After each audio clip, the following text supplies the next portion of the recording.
माननीय अध्यक्ष जी, इस विषय पर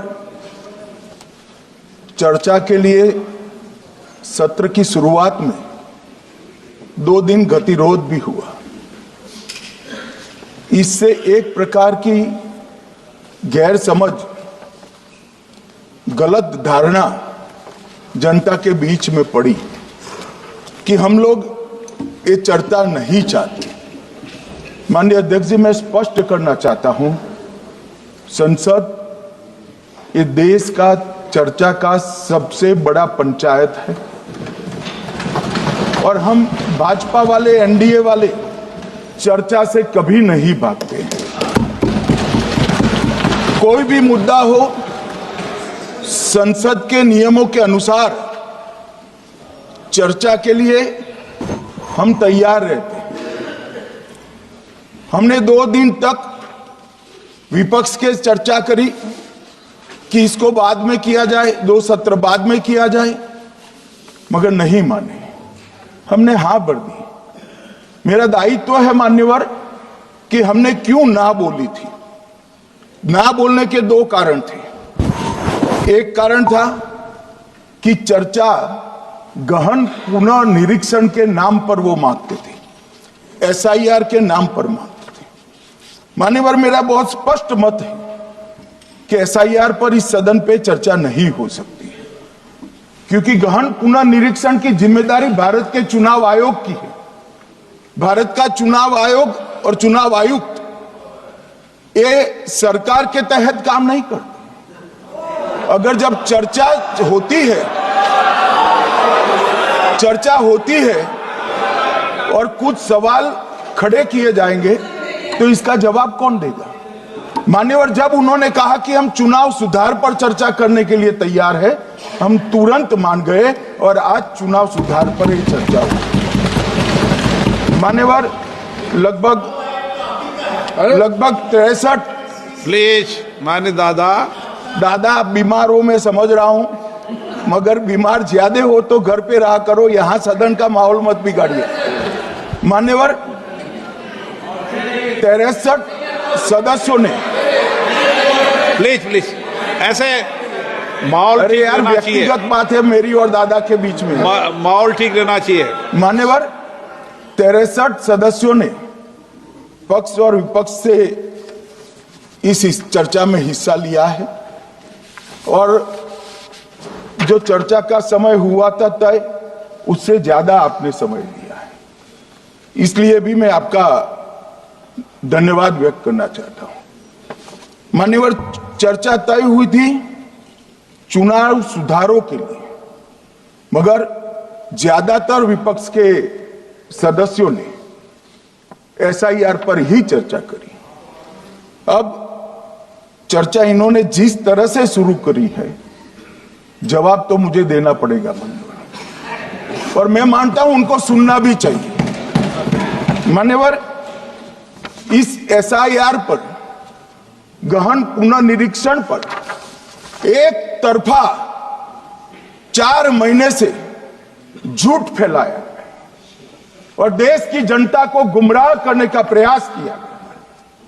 और मेरा आग्रह है सदन के पक्ष और विपक्ष के सभी सदस्यों, मैंने एसआईआर की प्रक्रिया का, इससे जुड़े हुए संवैधानिक अनुबंधों का और भूतकाल में जो एसआईआर हुए वो सभी का गहन अभ्यास किया है।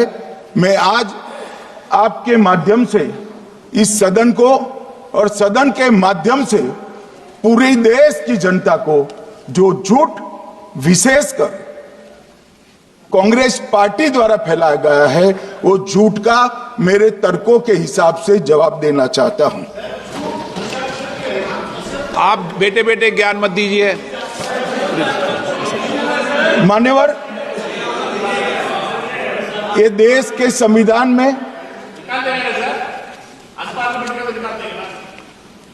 मान्यवर, ये देश के संविधान से, संविधान के अनुच्छेदों से चुनाव आयोग की रचना हुई। एक प्रकार से चुनाव आयोग एक संवैधानिक संस्था है। संविधान के अंदर चुनाव आयोग का गठन, उसकी शक्तियां, चुनावी प्रक्रिया, मतदाता की परिभाषा और मतदाता सूची को तैयार करने और उसके सुधारने के लिए की शक्तियां, इसके बारे में स्पष्ट प्रावधान किए गए। और मान्यवर, बड़ी विनम्रता से मैं बताना चाहता हूं कि प्रावधान जब किए गए तब हमारी पार्टी बनी ही नहीं थी। हमारी पार्टी के अलावे जो लोग हैं, इन लोगों ने संविधान सभा में चर्चा कर संविधान को बनाया था। इसलिए ये पूरी चुनाव की प्रक्रिया जो संविधान के अंदर व्याख्यायित की गई है और आज जो हो रहा है, ये दोनों के बीच में क्या अंतर है और आरोप क्या है, इसको मैं जवाब देना चाहता हूं। मान्यवर, फ्री एंड फेयर चुनाव कराने का हमारा संविधान ने जिम्मेदारी चुनाव आयोग की तय की। मतदाता सूची बनाने की और मतदाता सूची में सुधार करने की जिम्मेदारी भी चुनाव आयोग को दी। अनुच्छेद संविधान के भाग 15 में अनुच्छेद 324, इसमें चुनाव आयोग का गठन, चुनाव आयुक्त की नियुक्ति, लोकसभा, राज्यसभा, विधानसभा, उपराष्ट्रपति और राष्ट्रपति, ये सभी चुनाव का संपूर्ण नियंत्रण संविधान ने चुनाव आयुक्त को दिया है। और चुनाव आयुक्त एक से ज्यादा हो तो इलेक्शन कमिश्नर को दिया है। अब 325 जो अनुच्छेद है, वो किसी भी पात्र मतदाता को मतदाता सूची से बाहर नहीं रखा जाता, इसका प्रावधान करता है। मगर 326 एक गहन पुनर्निरीक्षण के लिए, एसआईआर के लिए बहुत महत्वपूर्ण है। क्या है 326 मान्यवर? इन्होंने मतदाता की पात्रता, योग्यता और मतदाता होने की शर्तें आर्टिकल 326 में तय की है। और वो शर्तें क्या है? सबसे पहली शर्त है कि मतदाता भारत का नागरिक होना चाहिए, विदेशी नहीं होना चाहिए। ये सबसे पहली शर्त है। और ये कह रहे हैं कि चुनाव आयोग क्यों ये कर रहा है? भाई, इसका दायित्व है, इसलिए कर रहे हैं। दूसरी है 18 साल से ज्यादा आयु का व्यक्ति मतदाता बन सकता है। तीसरा, वैधता का निर्धारण मानसिक असमर्थता, अपराध और भ्रष्टाचार में संलिप्तता के लिए जो कानून ने समय समय पर तय किया है, इसके पर। तो ये 3 पात्रताओं के आधार पर भारत के मतदाता होने की बात तय होती है। और ये 3 चीजें किसने देखनी है मान्यवर? चुनाव आयुक्त को देखनी है। चीफ इलेक्शन इलेक्शन कमीशन मतलब चीफ इलेक्शन कमिश्नर और कमिश्नर्स ने देखनी है। और 327 में मतदाता सूची, सीमांकन, चुनाव संचालन और उसके लिए कानून बनाने की सिफारिश संसद को करने की सत्ता चुनाव आयोग को दी है। कल हमारे सदस्य मनीष तिवारी कहते थे गहन पुनर्निरीक्षण का इनको अधिकार ही नहीं है। आर्टिकल 327 पूर्ण अधिकार देता है कि मतदाता सूची इस व्याख्या के आधार पर बनाने का अधिकार चुनाव आयोग को है। मान्यवर, अब एसआईआर पर ही सवाल उठा दिए। मान्यवर, इन्होंने कहा कि एसआईआर आज क्यों हो रहा है। मैं इनको थोड़ा इतिहास बता, और मान्यवर एक नई फैशन हो गई है, इतिहास बताते हैं तो नाराज हो जाते हैं कि आप इतिहास मत बताइए। अरे भला कोई भी प्रक्रिया, कोई भी देश, कोई भी समाज इतिहास को छोड़कर कैसे आगे बढ़ सकता है? इतिहास कोई भी समाज का महत्वपूर्ण अंग है। मान्यवर, हमारे लोकतांत्रिक इतिहास की शुरुआत 1952 से हुई। तो सबसे पहला गहन पुनर्निरीक्षण एसआईआर कब हुआ? 1952 में। एसआईआर की क्या जरूरत है वो कहते हैं, इसलिए मैं कहता हूं। तो उस वक्त प्रधानमंत्री कौन थे? जवाहरलाल नेहरू। किस पार्टी से थे? कांग्रेस पार्टी से। दूसरा कब हुआ? 1957 में। फिर जवाहरलाल नेहरू प्रधानमंत्री थे, कांग्रेस पार्टी से थे। तीसरा हुआ 61 में, उसमें भी जवाहरलाल नेहरू प्रधानमंत्री थे और कांग्रेस पार्टी थे। 65-66 में भी हुआ, एक ही गहन पुनर्निरीक्षण 2 साल में हुआ। उस वक्त भी श्री लाल बहादुर शास्त्री प्रधानमंत्री थे, कांग्रेस पार्टी थे। 83-84 में हुआ, इंदिरा जी थी। 87-89 में हुआ, राजीव गांधी थे। 92-93-95 में हुआ, नरसिम्हा राव थे। 2002 और 3 में हुआ, तब श्री अटल बिहारी वाजपेयी थे। मान्यवर, 2004 में गहन पुनर्निरीक्षण समाप्त हुआ, तब डॉक्टर मनमोहन सिंह जी प्रधानमंत्री थे। तो 2, 3, 4 का एक गहन पुनर्निरीक्षण हुआ, एसआईआर हुआ। उसमें 2 साल एनडीए के प्रधानमंत्री थे, भाजपा के थे, और 1 साल डॉक्टर मनमोहन सिंह। 2004 के बाद सीधा 2025 में गहन पुनर्निरीक्षण हो रहा है और इस वक्त हम हैं। एक पूरा गहन पुनर्निरीक्षण एसआईआर की प्रक्रिया का आज तक 2004 तक किसी भी दल ने विरोध नहीं किया है मान्यवर, क्योंकि ये चुनाव को पवित्र रखने की प्रक्रिया है। चुनाव के उद्देश्यों को, लोकतंत्र को स्वस्थ रखने की प्रक्रिया है। अगर लोकतंत्र में चुनाव जिसके आधार पर होते हैं वो मतदाता सूची ही प्रदूषित है, तो चुनाव कैसे साफ और सुथरे हो सकते हैं? मानो समय समय पर मतदाता सूची का गहन पुनर्निरीक्षण जरूरी है, इसलिए चुनाव आयोग ने फैसला किया कि 2025 में इसको किया जाएगा। मान्यवर, एक बीच में एक घटना मैं जरूर कहना चाहूंगा।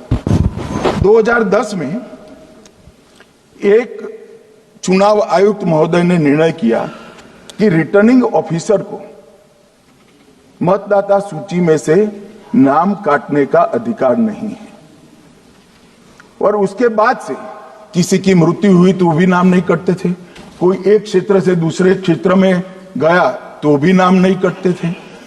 एक व्यक्ति का ट्रांसफर हो गया तो कोयम्बटूर से वो शिमले चला गया, भारत सरकार का कर्मचारी है, तो उसका नाम कोयम्बटूर में भी रहता था, शिमला में रहता था, क्योंकि 2010 में मैं बताता हूं किस, मैं बख्शूंगा नहीं, आप चिंता मत करो, क्योंकि 2010 में एक व्यवस्था हुई कि किसी का नाम नहीं काट सकते, और उस वक्त भी कांग्रेस पार्टी की सरकार थी।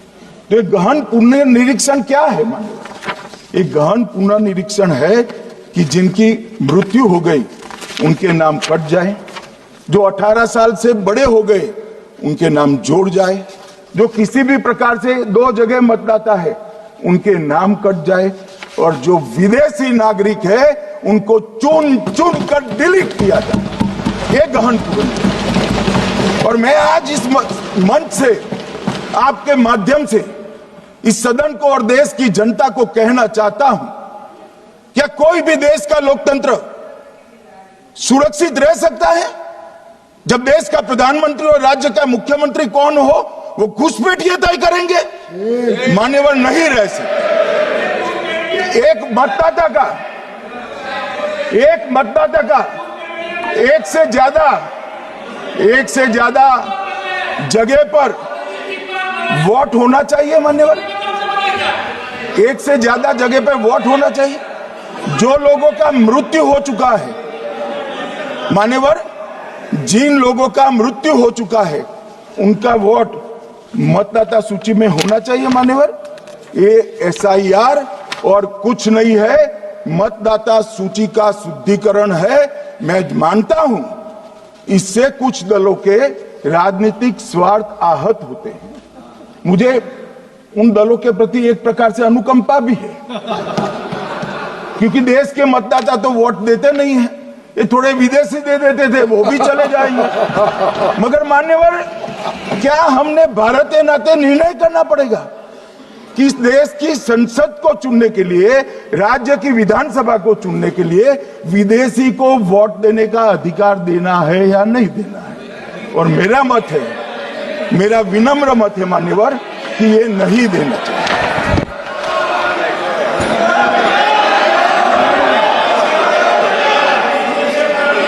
दादा बैठ जाइए प्लीज प्लीज। मान्यवर,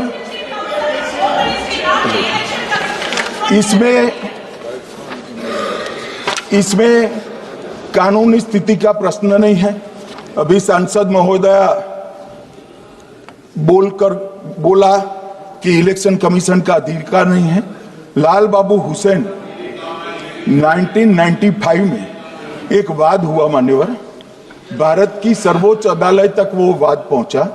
लाल बाबू हुसैन बनाम मतदाता रजिस्ट्रेशन ऑफिसर 1995 में इसका जजमेंट आया और उसमें अदालत ने स्पष्ट कहा, देश की सर्वोच्च अदालत ने कहा, मैं नहीं कह रहा, जहां मतदाता का नाम दर्ज किया जाना है वहां रिटर्निंग ऑफिसर ये सुनिश्चित कर सकता है कि आवेदक भारत का नागरिक है या नहीं है। ये लोग जो कहते हैं इलेक्शन कमीशन कैसे तय करेगा, ये इनकी ड्यूटी है और ये हमारा निर्णय नहीं है, भारत की सर्वोच्च अदालत का निर्णय है और हम सब भारत की सर्वोच्च अदालत के निर्णय से बंधे हुए हैं।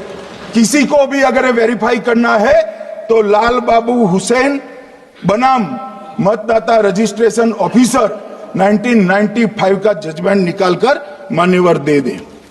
मान्यवर, विपक्ष के नेता राहुल गांधी जी ने 5 नवंबर 2025 को एक प्रेस कॉन्फ्रेंस में परमाणु बम फोड़ा।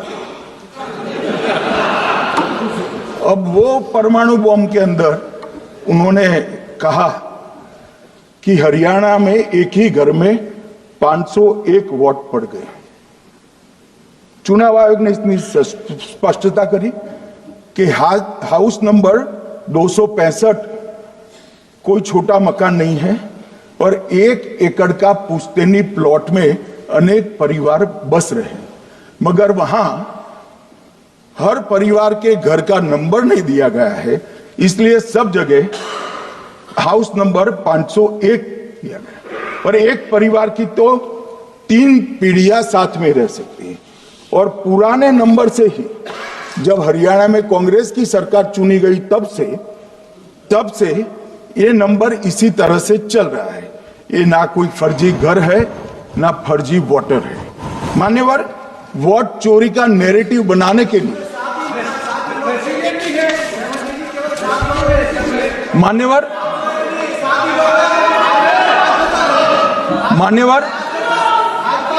बिहार में भी मेरा भाषण पूरा हो जाने दो। नहीं आप अभी पूरा भाषण नहीं, नहीं कई बार नाम आएगा।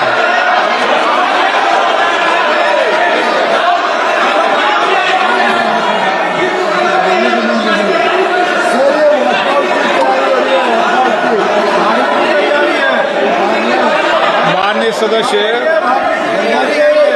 2 मिनट बैठिए, मैं कुछ बोलना चाहता हूं। 2 मिनट बैठिए, मैं एक मिनट।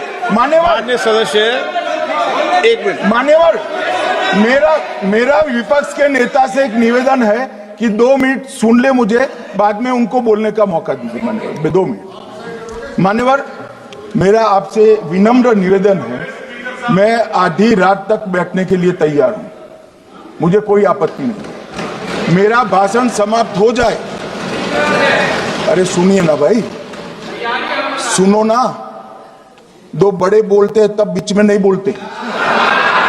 मान्यवर, मेरा भाषण समाप्त हो जाए। प्लीज नहीं। मान्यवर, मेरा भाषण समाप्त हो जाए बाद में, इसमें जितने भी मुद्दे विपक्ष के नेता खड़े करेंगे, मेरी मर्यादा में इसका जरूर जवाब दूंगा, मुझे कोई आपत्ति नहीं। मेरा विनंती इसलिए है मान्यवर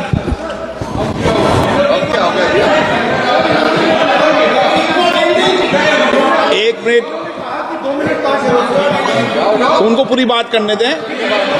हाँ हाँ, मान्यवर, मेरा विनंती भी, मान्यवर, नो प्लीज डिबेट नहीं करते बेटे। मान्यवर, मेरा विनंती इसलिए है कि शायद वो जो मुद्दा खड़ा करना चाहते हैं उसका जवाब मेरे आगे भाषण में आ जाएगा तो मुद्दा ही नहीं बचेगा, इसलिए मैं कह रहा हूं मुझे पूरा सुन लिया जाए। मान्यवर, बिहार में एक मतदाता की उम्र 34 साल बताई गई, 34 साल की है, इसको 124 साल बताया गया। सच था कि इसमें उम्र 124 बार छपी थी। बाद में मिंता देवी जी ने खुद बताया कि उन्होंने ऑनलाइन आवेदन किया था और वो ऑनलाइन आवेदन करने में गलती हो गई, इसके कारण उम्र 124 बार साल छपी थी। अब इसके आधार पर मतदाता सूची पर प्रश्न कर दिए। सुबोध कुमार नवादा, प्रेस कॉन्फ्रेंस में कहा गया कि एक राजनीतिक दल के बीएलए है, इनका नाम कभी आया ही नहीं, वो भी सच नहीं निकला। रंजू देवी रोहतास, उनको कहा कि एक कार्यकर्ता, उन्होंने बाद में रंजू देवी जी ने स्टेटमेंट दिया, जबरन बुलाकर उनकी वोटर लिस्ट से नाम काट लिया गया, ऐसा आरोप हुआ। तो रंजू देवी ने यही कहा कि कांग्रेस के कार्यकर्ताओं को कहने पर मैंने गलत जानकारी दी थी। मान्यवर, ये जो प्रेस कॉन्फ्रेंस हुई और उसने जिस प्रकार का देश में माहौल बनाया, चलो ये तो मैंने आरोप जो लगाए थे और सत्य क्या है कहा, मगर मैं विपक्ष के नेता ने जो प्रेस कॉन्फ्रेंस में कहा कि मतदाता सूची ठीक नहीं है, इसको सुधार करना चाहिए, तो भाई गहन पुनर्निरीक्षण क्या है, एसआईआर क्या है, मतदाता सूची का सुधार करने की प्रक्रिया है, और वो कर रहे हैं तो भी विरोध कर रहे हैं, पुरानी मतदाता सूची कर रहे हैं तो भी विरोध कर रहे हैं। भाई मतदाता सूची पुरानी हो या नहीं, आपका हारना तय है, ये मतदाता सूची से नहीं होता। मान्यवर, उन्होंने कहा, अपने लॉजिक के समर्थन में कहा कि भारतीय जनता पार्टी को कभी एंटी इनकम्बेंसी का सामना नहीं करना पड़ता। मान्यवर, एंटी इनकम्बेंसी इनके खिलाफ होती है जो जनहित के विरुद्ध काम करे। ये बात सही है कि भाजपा को एंटी इनकम्बेंसी का फायदा विरोध बहुत कम करना पड़ता है। हमारी सरकारें बार बार चुनकर आती हैं, चाहे राज्य में है या केंद्र में, परंतु ऐसा नहीं है कि हम 2014 के बाद एक भी चुनाव नहीं हारे। छत्तीसगढ़ में 18 में हारे, राजस्थान में 18 में हारे, मध्य प्रदेश में 18 में हारे, कर्नाटक में भी 14 के बाद हारे, तेलंगाना में हम जीत नहीं पाए, चेन्नई में हम जीत नहीं पाए, बंगाल में भी हम हारे। भाई तो तब तो ये मतदाता सूची बहुत अच्छी होती है, तब से नए कपड़े पहनकर आप शपथ ले लेते हो। उस वक्त मतदाता सूची का विरोध नहीं करते हो, और जब मुंह की पटखनी पड़ती है बिहार की तरह, तब मतदाता सूची का विरोध करते हो। मान्यवर, दोहरे मापदंड नहीं चलेंगे लोकतंत्र में। जब आप जीतते हो तब चुनाव आयोग महान है, जब आप हारते हो तो चुनाव आयोग निकम्मा है, बीजेपी का कहने पर चलता है। जब आप जीतते हो मतदाता सूची अच्छी है, मतदाता सूची अच्छी है, और जब आप हारते हो तो मतदाता सूची खराब है। मान्यवर, मुझे कोई आपत्ति नहीं, इस प्रकार का भ्रांति फैलाए तो फैलाए, मेरा दायित्व है कि इस देश की जनता को एक ड्यूअल स्टैंडर्ड की जानकारी देना, जो मैं आज इस सदन में खड़े होकर दे रहा हूं। मान्यवर, आगे पर भी मैं इस विषय को कहूंगा, और ढेर सारे आरोपों के मेरे पास जवाब है। जो 3 प्रेस कॉन्फ्रेंस में, एक सादा प्रेस कॉन्फ्रेंस, एक एटम बम वाला प्रेस कॉन्फ्रेंस, एक परमाणु बम वाला, ये तीनों में क्या हुआ, इसके सारे जवाब मेरे पास है। मान्यवर,